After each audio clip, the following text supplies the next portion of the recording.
Dito po sa isang sa satellite office po nila sa Bacolod, ang nakalagay po rito na activity nila is provided rice box to Morsha fire victims. Sandali. Rice box to Morsha fire fire victims. victims. Baka confidential ang rice victims na yan, Madam Witness. Tapos tupad beneficiaries at BCNHS. Can you speak to the mic, please?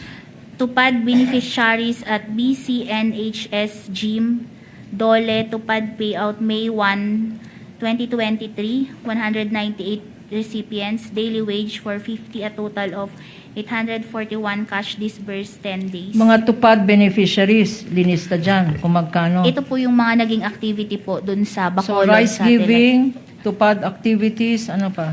Medical mission po. Medical mission,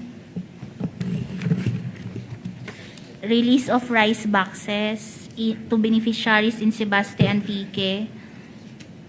Visited MAIPP hospitals and provided GLs at billing accounting offices to get a copy of SOA. Yun po. With visit the ng indulgence of hospital. counsel, Ms. Eileen, these are the activities na sinasabi nilang kinover ng intelligence operations.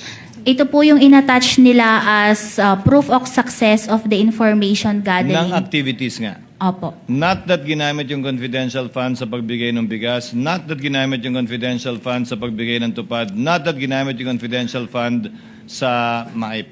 Opo. Bale po, ito yung naging activities ng Vice President po. Pero Na- hindi po yung confidential fund yung ginamit dito. Na naging ligtas siya, ika nga. Opo, base sa parang protective conducted activities. surveillance activities po sa mga programang ito. Okay. You may proceed, counsel. Again, para sa record, itong mga activities daw, yung mga rice giving, yung mga tupad na yan, doon siya nag-conduct ng surveillance activities. Yung bang sinasabi mo, Madam Witness? Ang nakalagay po kasi dun sa certification, nag-conduct siya ng confidential activity, surveillance activities before parang ang pagkakaintindi ko po dito is yung nag-conduct sila ng surveillance activities before the engagement of the Vice President po. Parang At sinabi mo na kasama to sa notice of disallowance.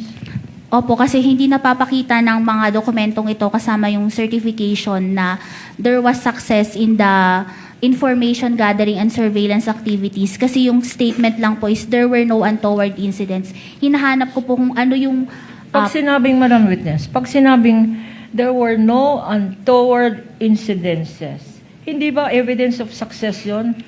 Walang yung mga komunista, yung mga terorista, imbis na nag-away-away, tumanggap na lang ng rice pack, tumanggap na lang ng tupad. Hindi ba success yun? Hindi sila nag-away-away?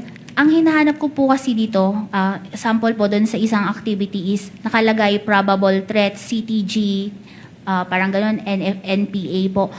Ang hinahanap po kasi is payment of rewards.